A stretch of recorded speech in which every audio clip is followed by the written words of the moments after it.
In a world flooded with opinions and noise, what's real often gets lost. This is where we cut the hype, uncover the truth, and show you the real picture. You're tuned into your trusted source for stories that matter, delivered with depth and precision. Stay with us as we uncover the stories shaping our world today. This is Global News TV, and welcome to Newscrest. I'm Nora Manya, and we'll be with you for the next 30 minutes. But first, the news highlights. Kenyan communities face worsening droughts and erratic weather. Nairobi's skyline reflects a growing divide in human settlements. Kenya, a safe haven for refugees. And on the special news, we get to know more about multilateralism.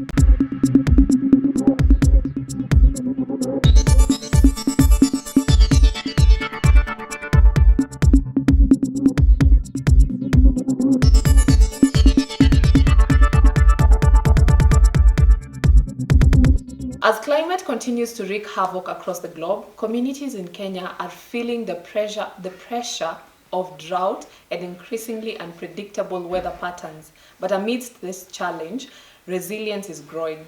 In response to these environmental shifts, many Kenyan citizens, particularly farmers, are adapting to survive. With traditional farming methods becoming less viable, new technologies are being introduced to help keep agriculture alive. Farmers are now turning to drought-resistant crops and fast-maturing varieties that can withstand extreme weather. These innovative solutions are helping communities safeguard their livelihoods in the face of ongoing climate uncertainty. Jackie Kitamba with more on this story. Climate change has disrupted weather patterns with rising temperatures and unpredictable rains. Familiar seasons have shifted, affecting farmers nationwide. Seasons that people were once accustomed to have now changed, affecting many across the country. This situation has forced farmers to seek alternative ways to sustain their harvest, including planting fast maturing or climate resistant crops. Potato, kales, cabbages, all the greens. So you find something like yams, cassava, those ones are used to dry seasons because they normally take even more than a year. Something like yam, when you plant it like 2 days on March, it can be harvested after next year, March. So that one, what we have done, like personally what I have done is we dug well, we normally dig wells. So the only challenge is they also dry up. Farmers are now exploring ways to support communities that rely on farming for survival. These meetings are organized to propose solutions and offer support to farmers, including various forms of aid. Kilimo huathirika sana na mabadiliko ya tabia nchi. Kwa hivyo watu wa Afrika wako hatarini kwa sababu wanategemea kilimo. Uongozi wa Afrika vile vile haujatilia maanani swala hili ya mabadiliko ya tabia nchi.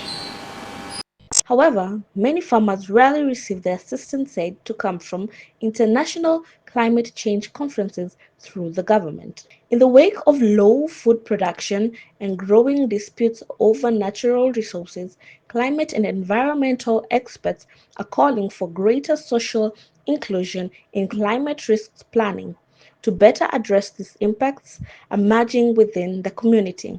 Jacqueline Kitamba reporting from Nairobi. We are joined with our reporter Jackie, who will give us information on how things are.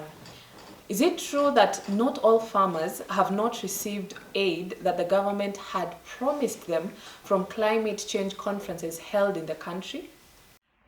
Yes, Nora, that's correct. While the government made strong commitments at those conferences, not all farmers have actually received the promised aid. Many are actually still waiting due to delays in the distribution. There's also lack of follow through, and there's also challenges within the distribution systems. And to those who have gotten aid, have they benefited from it? Well, to some extent, yes. There have been successful stories, especially where farmers have received drought resistant seeds, also access to training. But in many cases, the support has been inconsistent, and some farmers have actually said that the aid hasn't been tailored to their real challenges. Even some, while it has helped in their pockets, the overall impact still remains uneven. Thank you so much, Jackie, for that report. We hope the government will listen to the cries of our farmers and consider what they have suggested. Across the globe, and particularly in Africa, nations are stepping up efforts to tackle the growing threat of climate change. In Kenya, the government is intensifying its focus on climate adaptation strategies aimed to curbing the impact of environmental changes and strengthening food security for its population. Indeed, the responsibility lies in our hands to drive positive change that will benefit us as individuals and collectively as the society. Now to our next story. In the wake of discussions surrounding agriculture and climate change, another critical issue is coming up to the forefront: human settlements. Nairobi's city skyline tells two different stories. On one hand, we have towering buildings and state-of-the-art designs, while on the other, sprawling slums filled with iron sheet roofs and winding mud paths where homes are constructed not by architects. As the city continues to expand both upward and outward, the stark contrast in how slums and high-end buildings are constructed reveals a deeper dive, not just wealth, but in access to infrastructure, safety, and fundamental right to a well-built home. The contrast between Nairobi's upscale buildings and its informal settlement is not just a matter of appearance, but a glaring reflection of the challenges faced by millions of residents. A long-term strategy is needed to ensure that all citizens have access to safe, affordable, and well-planned housing. The question many are asking is, how can we bridge this divide? Experts argue that the solution lies in between urban planning, inclusive policies, and addressing the root cause of inequality, including access to land and affordable housing. As Nairobi continues to grow, the gap between these two worlds grows even wider. This disparity not only affects the quality of life but also poses a challenge to sustainable development in the city. As the towers rise and informal settlements spread, the question remains, can we design a future where every Kenyan citizen, regardless of income or background, has a safe place to call home? For now, that future remains under construction. Reporting from Nairobi, I am Akota Luna.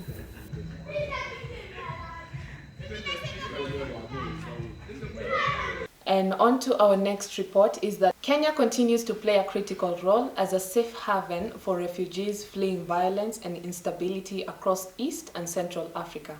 According to the United Nations High Commissioner for Refugees, the country is now hosting over 600,000 refugees and asylum seekers, primarily from Somalia, South Sudan, the Democratic Republic of Congo, Ethiopia, and Burundi. The majority of refugees are settled in two major camps, Dadaab in northern eastern Kenya and Kakuma in Turkana County, along with an increasing number integrating into urban areas such as Nairobi.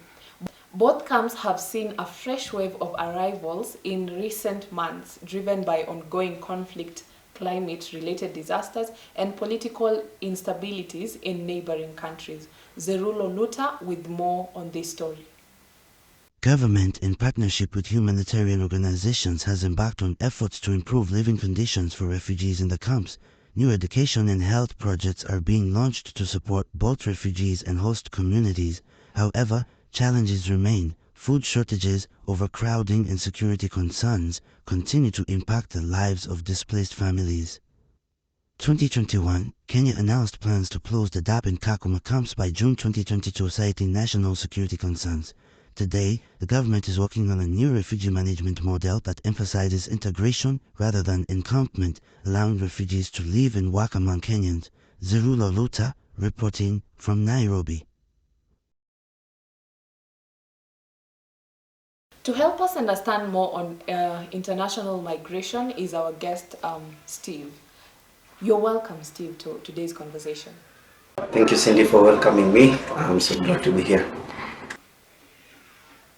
So what major challenges do you face when supporting incoming refugees from other countries?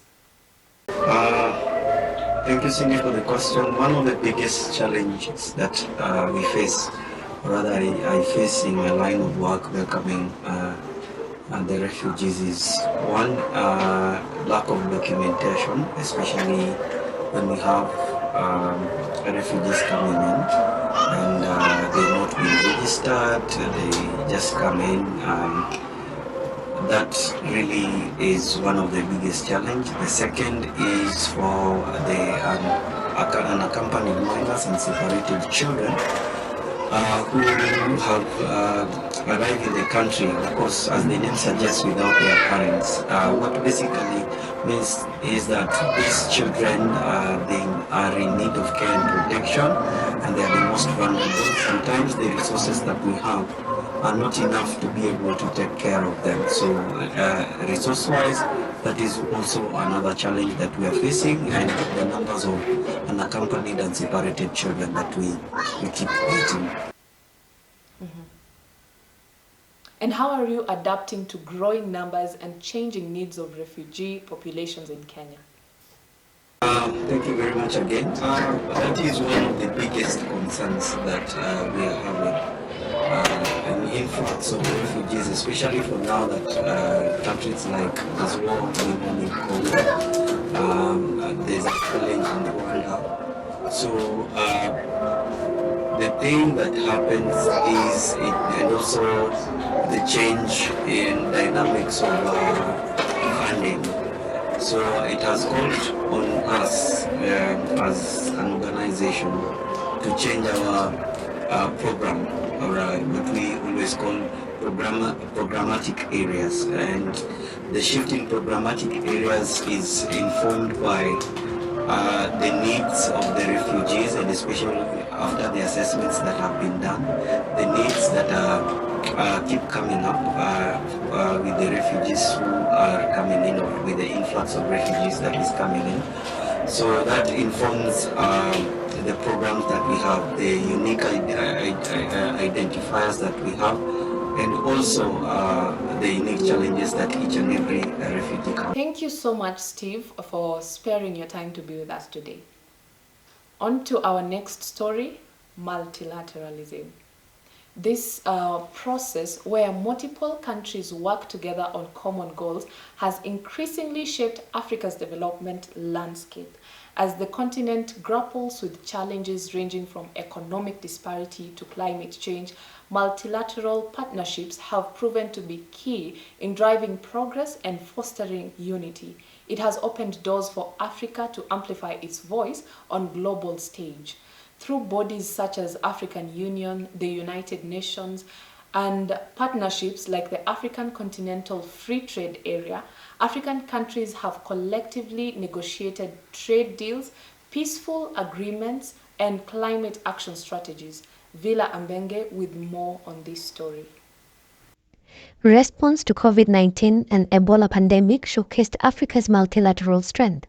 Supported by global partners including the WHO and the EU, coordinated vaccine acquisition and distribution across the continent, highlighting the power of collective action.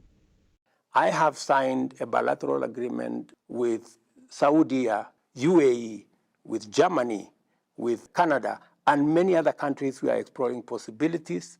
And for As global challenges like climate change, pandemics, and migration require united responses, Africa's embrace of multilateralism is both timely and necessary.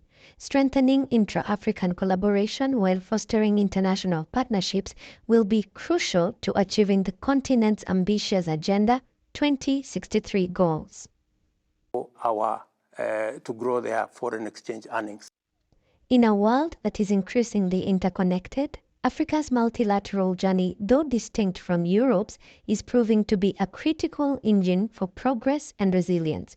Villa Ambenge, reporting from Nairobi. While both Europe and Africa embrace multilateralism, their approaches reflect different historical and institutional frameworks. Now, to help us understand more about multilateralism in Africa is our guest, who is a lawyer. Thank you so much, Bilha, for being with us today. Thank you, Cindy. Thank you so much for having me. I'm very excited to be part of this conversation. Multilateralism, it might sound like a very big word, but once we break it down, we'll come to realize that it's something that affects our everyday life in very powerful ways that you can't even imagine. So yeah, let's have the conversation. So in what way has multilateralism worked for Africa? Well, multilateralism has really helped Africa by giving a stronger voice globally. Through partnerships and international cooperation, we've seen support in areas like health, education, and peacekeeping. It's also helped us come together as a continent, especially through bodies like the African Union, to address challenges that go beyond borders. Yeah. Mhm. And what developments have been done in Africa as a result of multilateralism?